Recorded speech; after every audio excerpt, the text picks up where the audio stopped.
tapi besar. Besar ya intensitas lah ya. Untuk mengambil apa? Damai sejahtera dari bumi. Betul. Apa yang dibutuhkan orang? Damai sejahtera. Shalom. Ya kan? Umat kerajaan harus tetap, Kristus mengatakan bahwa dia punya damai sejahtera yang dunia tidak punya. Betul. Baik. Yang ketiga, akibat dari perang, penyesatan. Sebagai contoh sekarang, ini global warming, ya. Nah, ini semua bisnis, ya kan? Betul. Tidak boleh ngambil minyak bumi, harus diganti yang terbarukan. Elektrik. Renewable energy. Ya, kita lihat contoh di Amerika. Amerika mulai melarat ini gara-gara ganti presiden. Iya. Yuk ingat pada waktu debat ditanya sama si Trump, Bapak Donald Trump, do you discourage fracking? Fracking itu ngebor. Oh no, I never said that, kata Joseph Biden. Iya. Ya, baru minggu pertama dia jadi presiden, itu pipa yang menyalurkan BBM ke Kanada di stop sama dia. Lalu apa yang terjadi? Diganti kincir angin, diganti solar system. Begitu apa yang terjadi, ada musim dingin yang berat. Nggak lama setelah itu kan di Texas lampu mati semua. Banjir, iya. Banjir dan macam-macam. Nah ini contoh. Baru terjadi peperangan. Peperangan ini ada macam-macam seperti Rusia dan Ukraine. Kebetulan warnanya merah ya. Iya. Dan ada dua merah besar, barat dan timur sedang lirik-lirian. Iya. Ya toh? Dan kita lihat bagaimana energi ini. Itu kuda hitam itu. I see. Ya, makanan dan energi. Ya, ini berarti kuda keberapa nih? Itu materai yang ketiga. Materai yang ketiga. Penunggang kuda 4 yang kita sebut tadi itu adalah maut dan kerajaan maut. Ya, death and ini ya, kerajaan kematian, Hades mengikuti dia. Dan seperempat penduduk bumi dibunuh karena pedang, kelaparan, penyakit sampar. Berarti lebih hebat dong dari corona. Corona kan cuma 16,4 juta. Wow. Seperempat penduduk bumi dan binatang-binatang buas. Nah, Pak Arifin, binatang buas ini istilahnya apa ya? Maksudnya kan kalau kita lihat binatang-binatang buas ini sekarang kan udah nggak ada lagi dinosaurus. Ya. Udah nggak ada lagi binatang-binatang yang istilahnya akan menyerbu ke manusia. Ada binatang-binatang. Di Surabaya nggak usah jauh-jauh. Banyak buaya kaki 2 kan? Manusia maksudnya. Buaya darat. Iya, tetapi kita juga tahu bagaimana roh-roh jahat bisa merasuk. Memang kalau di binatang buas nggak usah jauh-jauh. Ini hawa nafsu manusia. Orang bisa jadi beast, iya kan? Oh berarti ini kata-kata kiasan? Bisa juga. Tapi saya percaya juga ada yang secara umum. Sebagai contoh, corona ini kan semacam makhluk tuh. Iya, bakteri ya. Bakteri ya, virus. Bakteri, tapi buas. Virus ya, maaf. Bisa juga. Virus dan bakteri kan buas. Saya pernah satu kali mendoakan seorang ibu penyakitnya aneh. Di dalam tubuhnya itu dimakan amuba. Jadi setiap kali dilihat dia mengeluarkan darah, organ tubuhnya itu dikerikiti amuba. Dan bahkan keluar suara. Nah saya pernah doakan itu. Waktu itu saya suruh dia ucapkan Mazmur 27. Ketika musuh datang untuk memakan dagingku, dalam hal itu aku tetap percaya. Wow. Ibu itu disembuhkan. Luar biasa. Secara ajaib. Ya, Nah jadi bisa harafiah, bisa juga pengertian ya. Karena ya pernah dengar The Beauty and the Beast? Iya. Kalau Yesus the beauty and the best. Ya. Bagaimana tentang ini Pak Arifin? Kan ini Pak Arifin udah ngomong tentang materai. Bagaimana tentang trompet itu? Kan trompet itu juga sesuatu yang sangkakala ya. Iya, sangkakala itu. Jadi nanti pada waktu sampai materai yang ke-7 baru nanti ada kelanjutannya. 7 materai, 7 sangkakala. Betul. Dan lebih serem, 7 bokor murka. Betul. Wow. Bukan cawan kecil ya, bokor. Jadi tentang intensitasnya. Ya, itu akan ada bintang masuk dalam laut, laut jadi darah, akan jadi polusi lah sekarang tuh ya. Gunung-gunung masuk ke dalam laut dan pulau-pulau hilang dan sebagainya akan terjadi. Langit akan baru materai aja, langit akan menyusut seperti digulung kain. Iya, Itu kalau bom atom kan keluar kayak cendawan. cendawan. Tapi kalau percobaan nuklir, bom nuklir, itu seperti langitnya itu kayak kain digulung.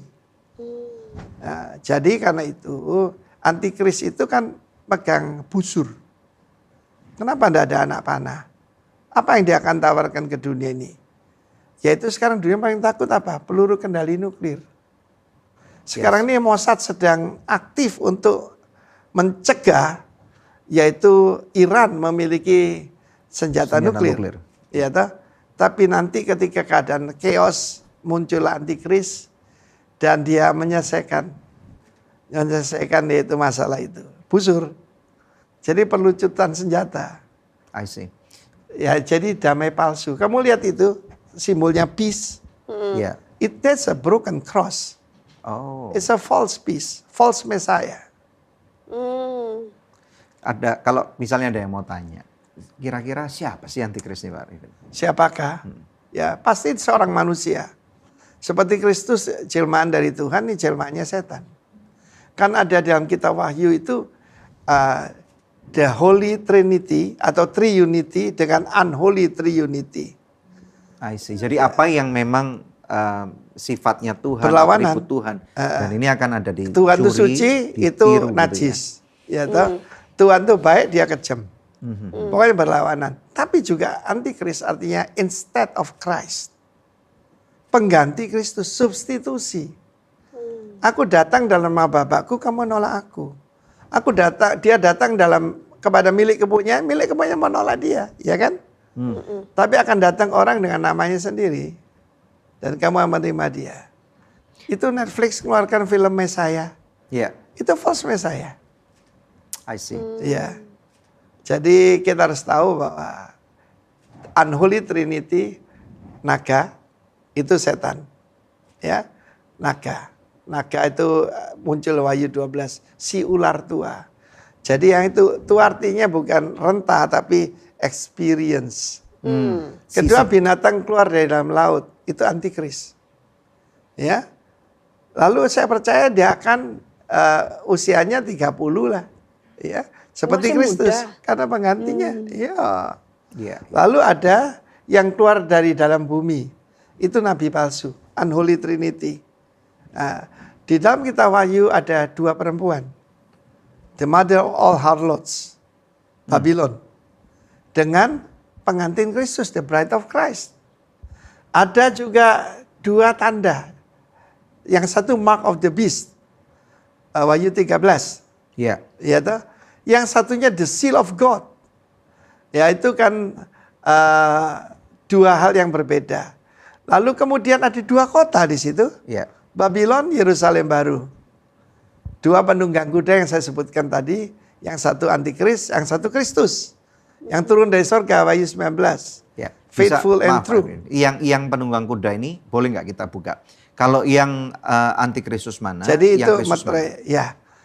Kita baca dulu Wahyu 6 yang ayat pertama itu tadi. Wahyu 6 ayat 1. Iya. Firman Tuhan berkata, maka aku Materai melihat pertama anak domba dibuka. itu membuka yang pertama dari ke-7 meterai itu. Dan aku mendengar yang pertama dari keempat makhluk itu berkata dengan suara bagaikan gemuruh, bunyi guru, mari. Mari di situ comfort, Iya. tampillah gitu. Ayat 2 mengatakan, aku melihat sesungguhnya ada seekor kuda putih. Dan orang yang menungganginya memegang sebuah panah. Dan kepadanya dikaruniakan sebuah mahkota. Lalu ia maju sebagai pemenang untuk merebut kemenangan. Ya, conquering. Ya. Ini anak domba nih ya? Ya. Tuhan Yesus nih ya? Bukan. Bukan. Ini selama ini yang diajarkan oleh semua penafsir Alkitab, ini adalah Kristus. Yang dikatakan berkemenangan, the power of the gospel. Tunggu dulu. Coba yang penunggang kuda yang 4 ini semuanya evil. Masa satu nyempil the Holy One? Enggak dong. Oh Ya. oke. Berarti ini yang ditulis di ayat 1, aku melihat anak domba. Itu Ya. membuka yang pertama membuka dari materai. ke-7 meterai. Kalau kita lihat Wahyu 5 kan I see. tidak ada yang bisa buka Ya. gulungan Ya, Tidak ada yang betul. layak. kecuali Tidak ada yang layak. yang tidak ada yang layak kecuali Kecuali anak Kristus. domba. Betul. Anak domba yang telah disembelih. Yang telah Nah, disembelih. kita lihat di sini ini antikristus. Berarti- Sebab yang kedua itu kan Ya, penunggang kuda merah. Bahkan penunggang kuda keempat kan maut. Masuk yang pertama itu baik. Oh, Ya. berarti ini pengertian gini. Salah pengertian. Aku melihat anak domba di satu tempat yang berbeda dan kemudian Buka dia melihat kitab. gambaran yang berbeda. Anak domba itu, Iya. jadi gini, yang mengucapkan ini Rasul Yohanes. Iya, Iya. betul. Dia lihat anak domba itu di mana? Di sorga, dia Iya. diangkat ke sorga. Betul. Wahyu 4 ayat 1 di hari Tuhan. Betul. Nah, tapi di dalam Wahyu pasal 6 dia kembali di bumi. Hmm. Dan dia melihat ada penunggang kuda Berarti yang ayat 2 ini di bumi. di bumi. Ayat 1 masih di surga nih. Iya, yang anak Iya, domba yang buka. Betul, meterai yang bukan anak domba. iya. Ini kalau orang nggak membaca dengan teliti, dikira bahwa penunggang kuda Gini. ini adalah anak domba itu. Sebab Alkitab dulu nggak ada pembagian fatsal maupun ayat. Itu hanya untuk memudahkan tapi juga kadang-kadang membingungkan. Membingungkan, betul. Karena itu kita sebagai pengajar kan selalu tidak boleh out of context. Ya. Ya, oke. Paham. Jadi sekarang ini untuk semua yang mendengarkan, seringkali kita diajarkan, loh, menaklukkan loh. Jangan Iya. lupa dalam kitab Daniel dan kitab Wahyu bahwa antikrisnya diizinkan untuk menaklukkan orang-orang kudus, menguasai orang-orang kudus, diberikan kekuasaan untuk sementara. Karena Kristus datang lu tolak. Sekarang akan datang orang Iya. dengan namanya sendiri. Ya, berarti yang Wahyu 6 ayat 2 ini kuda putih ini penunggangnya bukan anak domba itu, bukan Tuhan Yesus, tetapi yang bukan. buka gulungan adalah Tuhan Yesus. Iya betul. Nah, kemudian kalau yang Tuhan Yesus naik kuda putih di mana, Pak? Wahyu 19. Oke, ini berarti yang benar nih ya. Ini ya, jadi ada dua penunggang kuda. Ya. Apa yang dilihat oleh Rasul Yohanes itu Wahyu 19. Ini pemirsa sekalian, ini banyak teknis-teknis yang kita harus kembali ke Alkitab supaya Nanti kita ada punya serinya berlanjut lah. satu Akhir bahasan zaman yang ini. baku nih ya. Firman Tuhan berkata, lalu aku melihat surga Heaven terbuka, open.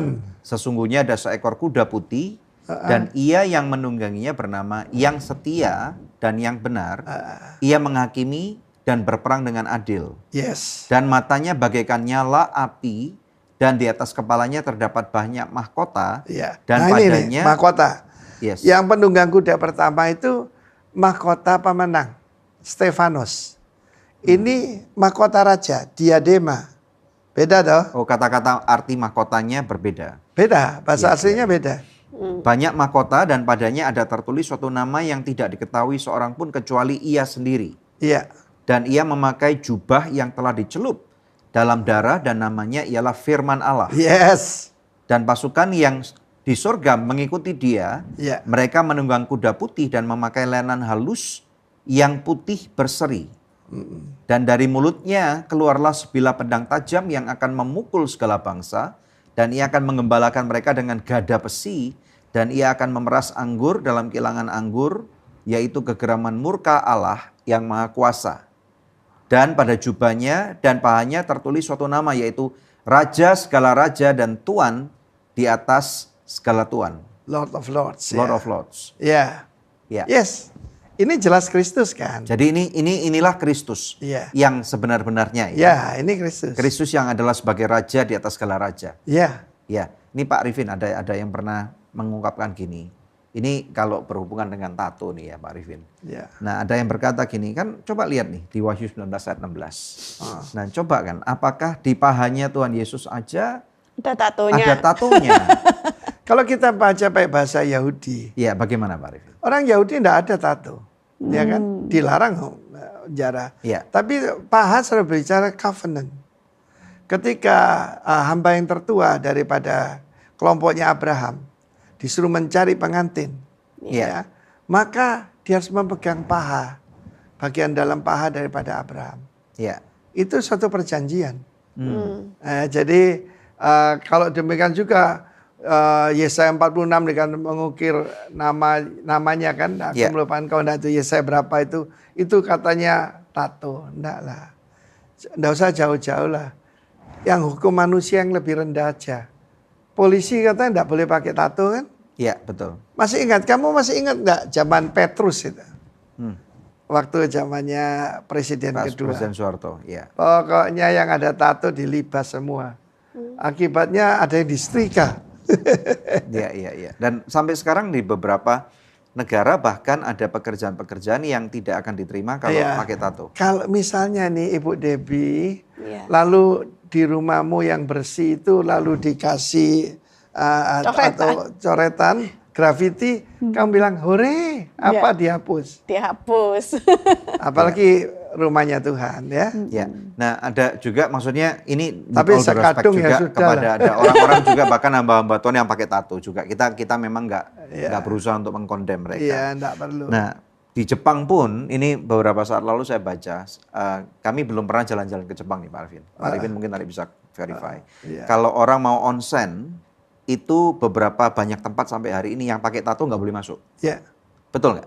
ya, Karena berhubungan mungkin ditakutkan dengan yakuza gitu. ya betul. Nah beberapa Betul, tempat saya onsen yang pernah modern, ke Hokkaido juga dengar begitu. beberapa tempat onsen yang modern, mereka udah punya sarung, kalau ada orang pakai tato disarungin tangan. Oh gitu ya. Sehingga mereka boleh masuk. Kondom untuk tangan. Supaya enggak kelihatan. Ya. Iya. Tapi banyak orang pakai sarung tato-tatoan. Wah ya. Tato-tatoan. Iya. Minta diangkut. Iya. Oke, nah Pak Arifin, jadi kalau tadi kita memperhatikan semua tanda-tanda ini kan, Iya. kita ini sekarang di meterai Posisi keberapa mana? Pak? Ya posisinya. Saya bukan ahli di situ, tapi saya cuma ingatkan, meterai kelima itu ada jiwa-jiwa mereka di bawah altar. Dan yang berseru, sampai kapan penguasa yang adil dan benar? Engkau tidak membalaskan darah kami pada orang yang menganiaya kami. Jadi melalui penganiayaan. Jadi kalau sama sekali tidak mengalami penganiayaan, tenang saja, tidak bakal kita mengalami aniaya. Tunggu dulu. Ini kita mesti baca itu narasi mesti yang jelas. Iya. Ya, jadi saya tidak berani mengatakan meterai keberapa. Tapi derapnya sudah kedengaran. Derap-derapnya misalnya kuda merah ya Ya. toh. Ini gara-gara perang Ukraina dengan Rusia saja. Oh itu menderita itu. Ya. Eropa Timur. Pinter dia. Memang si Jinping lihai. Dia ketip-ketipan mata gini. Jadi BBM dari Rusia dijual ke Cina, Cina jual ke Tuacuan. Untung lagi. Iya. Alright. Berarti menurut Pak Arifin kita belum tentu ada di masa meterai ini ya? Iya, soalnya belum muncul tuh yang penunggang kuda putih kan. Tapi apa kita akan ngalaminya? Kemungkinan, ya kan? Soalnya ada meterai kelima itu yang dibukakan, ya kan? Iya. Meterai keenam itu luar biasa, ada katastrofi di bumi ini. Raja-raja, penguasa, hakim-hakim masuk ke dalam gua-gua, tapi tidak bertobat. Manusia akan begitu keras hatinya dan berkata, hai bukit, runtuhlah menimpa kami. Terhadap murka daripada Allah dan anak domba. Murka Tuhan tidak membuat mereka bertobat. Iya. Tuhan sekarang ini berikan kemurahan kan, masa anugerah. Iya. Tidak bertobat. Kena murka juga tidak bertobat. Kalau bahasa Surabaya ancanin dablek. Kalau saya lihat ya Pak Arifin, ada banyak film-film Hollywood yang bagus-bagus. Nah, tetapi dalam beberapa film itu saya melihat sepertinya itu film-film dipersiapkan untuk mempersiapkan kita untuk masuk masa post-apokaliptik. What do you say about that? Gini, semua yang di film-film Hollywood tentang apa saja, tentang akhir zaman, selalu berakhir dengan apa? Yang datang itu evil. Padahal yang datang itu Tuhan sendiri. Ya makhluk luar bumi akan menghancurkan bumi.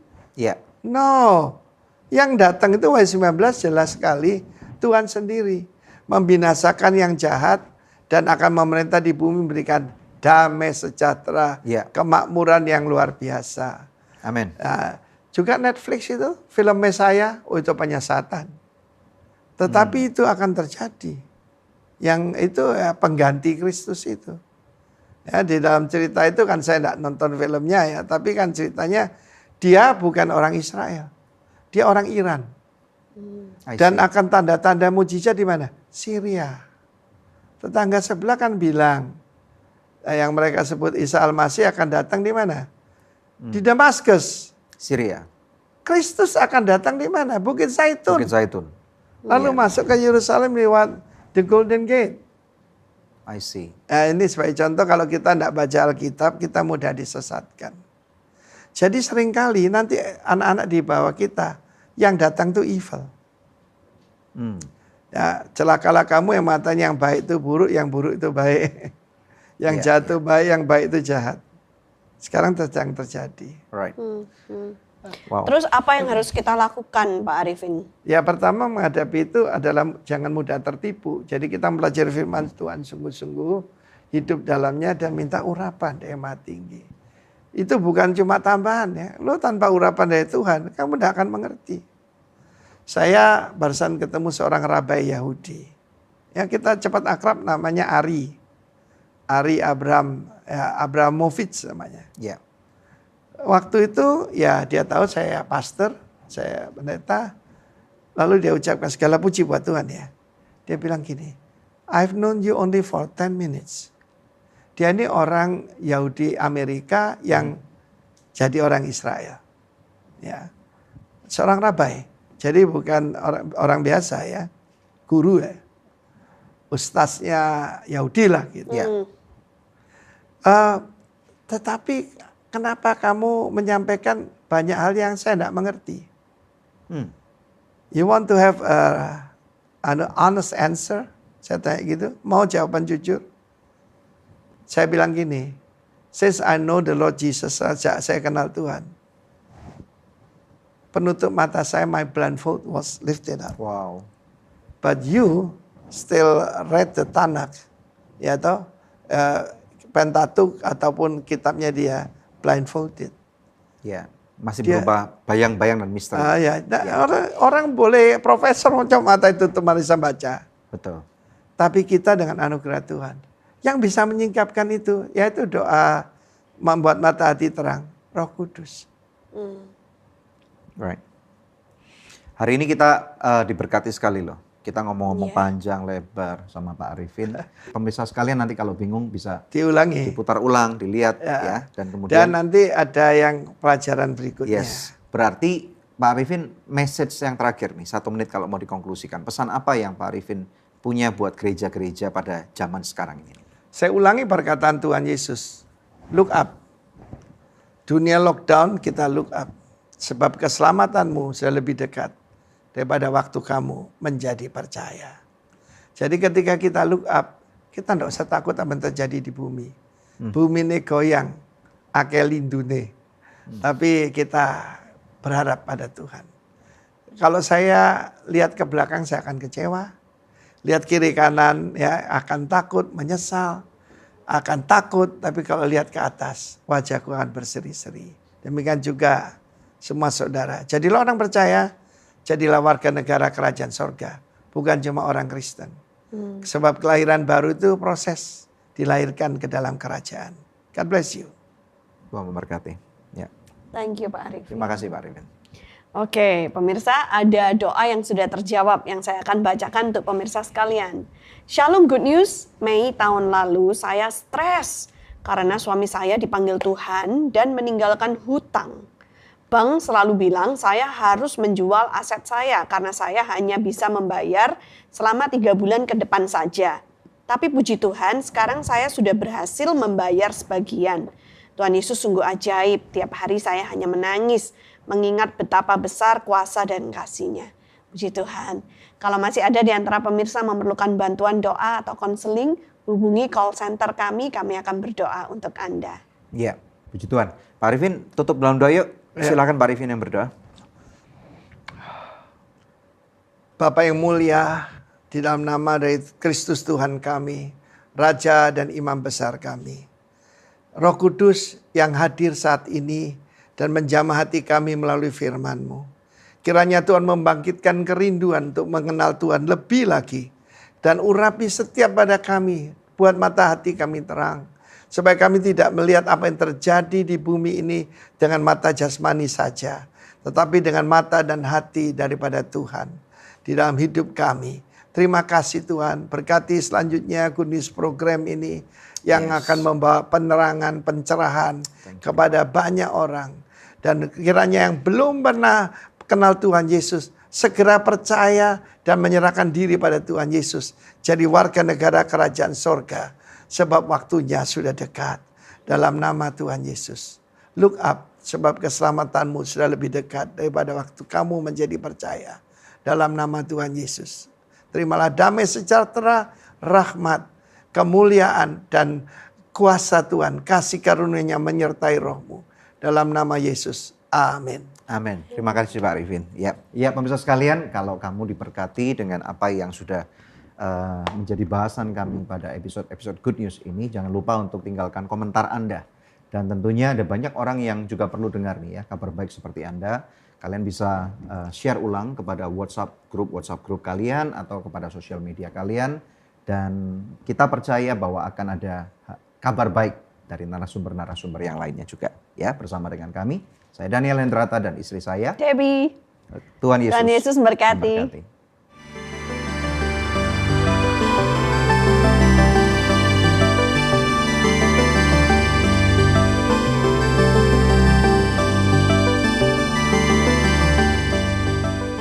Ngangkat orang gampang, nuruninnya yang Bener itu ya.